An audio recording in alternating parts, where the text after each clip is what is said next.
வெள்ளப்பூண்டு இஞ்சி பூண்டு இல்லாம எங்க வீட்டுல சமையலே இல்லைன்னு பல பேர் சொல்றத கேள்விப்பட்டிருப்போம். ஆனா அதே இஞ்சியும் வெள்ளை பூண்டும் ஹை பிரஷர்னு சொல்லக்கூடிய உயர் ரத்த அழுத்தத்துக்கு நல்ல மருந்து. ரொம்ப சிம்பிள் போங்க.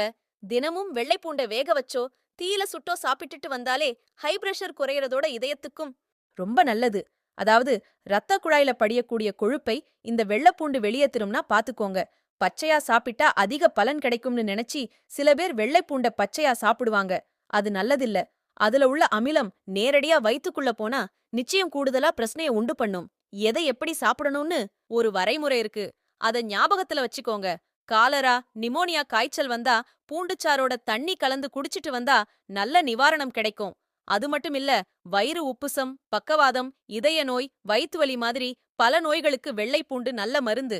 நெஞ்சில சளி பிடிச்சிருந்தா 50 மில்லி பால், 50 மில்லி தண்ணியில 10, 1, 2 பூண்டு பல்லை உரிச்சி போட்டு வேக வைக்கணும். நல்லா வெந்ததும் ஒரு சிட்டிகை மஞ்சள் தூள், 2 சிட்டிகை மிளகுத்தூள், தேவையான அளவு பனங்கல்கண்டு இல்லனா சர்க்கரை சேர்த்து அடுப்புல இருந்து இறக்கணும். சூடு ஆறினதும் பருப்பு கடையிற மத்த வச்சி நல்லா கடைஞ்சி ராத்திரி தூங்க போறதுக்கு முன்னாடி சாப்பிட்டா சளி வந்த வழிய பார்த்து போயிரும். வாய்வ வாய்வு கோளாறு உள்ளவங்க முழு வெள்ளைப்பூண்ட தீயில சுட்டு சாப்பிட்டுட்டு கொஞ்சம் சூடா தண்ணி குடிச்சா நிச்சயமா பலன் கிடைக்கும்.